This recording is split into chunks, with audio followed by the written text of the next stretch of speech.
नाज़रीन अवामी न्यूज़ में खबरन जो सिलसिलो जारी है। नुक़्ते तव्हांखे खिपरो खां ख़बर ॾींदा हलूं त खिपरो में हर साल जीअं हिन साल बि साईं सदाराम जो 52वीं वरसी खिपरो जे मेघवाड़ पाड़े में वॾे अक़ीदे एहतराम सां मल्हाई वई। मंदिर खे ख़ूबसूरत लाइटनि ऐं गुलनि सां सिंगारियो वियो, जॾहिं त साईं सदाराम जी आरती सां मेले जी शुरूआत कई वई। मेले में आयल भक्तनि जंहिंमें नतेश कुमार, भगत नथूमल, भगत तामिल ऐं ॿियनि भक्तनि आयल पांधड़ियुनि खे साईं सदाराम जी महिमा ॻाए यात्रियुनि खे झुमाए छॾियो। इन मौक़े ते आयल पांधड़ियुनि जो चवणु हो त साईं सदाराम जे दर ते अची शेवा करे दिली सुकून हासिल कंदा आहियूं। ही धरती सूफ़ियनि ऐं बुज़ुर्गनि ओलियाउनि जी धरती है, जंहिं अमन भाईचारे प्यार मोहब्बत जो दर्श ॾिनो। हिते असीं सभु हिकु आहियूं, गुरुनि जे दर ते अची गुरुनि जे नाम जो सिमरन करे भव सागर पार लॻी वञूं था। गुरुनि जी महिमा वॾी है, जंहिं जे भेद खे केर बि सुञाणे नथो सघे। आख़िर में पाकिस्तान जी ख़ुशहाली ऐं सलामती जे लाइ दुआ घुरी वई।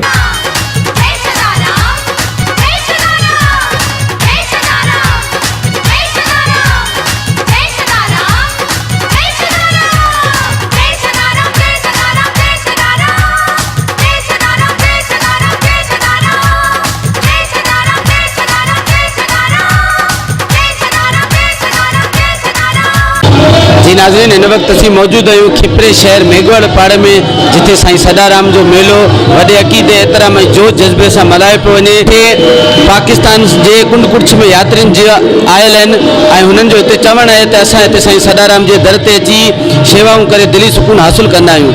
अचो त हिननि यात्रियुनि जो छा चवणु आहे, मेले जे हवाले खां हिननि सां पुछूं था।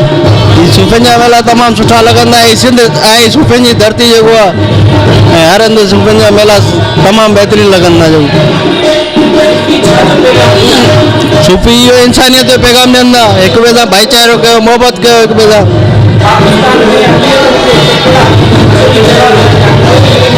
मज़हब हर हक़ मौजूदु आहे। और हींअर जेको आहे हिन ते होली ते मोकल कई वञे, ॾियारी ते मोकल कई वञे।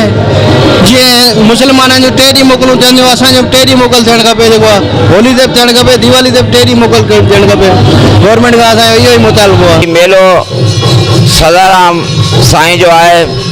सदाराम जो मेलो विक्रमी संबत जॾहिं शुरू थींदो आहे 9 साल, हुनजी तीज असां चवंदा आहियूं, जंहिंखे 3 तारीख़ करे सम्झो वेंदो आहे हिंदी में। उन जो मेलो आहे। इन मेले में यात्री ऐं उनखे मञण वारा हिते ईंदा आहिनि, उन जूं मुरादूं पूरी थींदियूं आहिनि। सिरे वारी खां असांखे मेलो असांजो दरवेशन जो आहे, तमामु शोर आहे। असांजो साहिब जो आहे ऐं तमामु जेका बि उमेद असीं करे ईंदा आहियूं उहा असांजे पार पूरी थी। रमिया खान सां आया आहियूं। बाबा सदाराम जा सेवादारी आहे। बस्ती पुनसा में बाबा साहिब जो मंदरु आहे, उते बि 70 साल थी वियो आहे, मंदरु बणियो आहे। असांजा सेवादारी आहे। रेत मेले ते आया आहियूं। साईं जे जिता बि यात्री आया आहिनि सारा साईं जे मेले ते आया आहियूं। मालिक इन जी मुराद पूरी करे। असां 5-7 साल थी गया थिया था, बाक़ी असां तो छोटा उम्र था। बाक़ी असां वाले साहब आया, बहुत अच्छा लगता है, बहुत प्यारी महफिल थी है, बहुत अच्छा आनंद आयो। तमन्ना ये है असां सेवादारी रह जाइए, ठीक है, सेवा करता रहिए। असां यही दिल की ख्वाहिश है, बिल्कुल पूरी थी है। असां यकीन है, दिल में बड़ी यकीन है कि असां जो मुराद है पूरी करता है। मालिक दी लाजा, साईं जी लाजा, बाबा सदाराम जी लाजा, बहुत लख एहसान है इनजा। धन्यवाद। साईं जे मेले ते हर साल ईंदा आहियूं ऐं घणनि माण्हुनि जो हिते आशाऊं पूरी थींदियूं आहिनि ऐं तमामु सुठो हिते मेलो लॻंदो आहे। हर साल ईंदा आहियूं, परे परे खां ईंदा आहिनि माण्हू ऐं तमामु बहितरीनु आहे। ऐं हर हमेशह हिते सुठो सूफ़ी महफ़िल थींदी आहे, भॼन थींदा आहिनि, सभु सुठे नमूने। अॼु साईं जो 52वां मेलो आहे।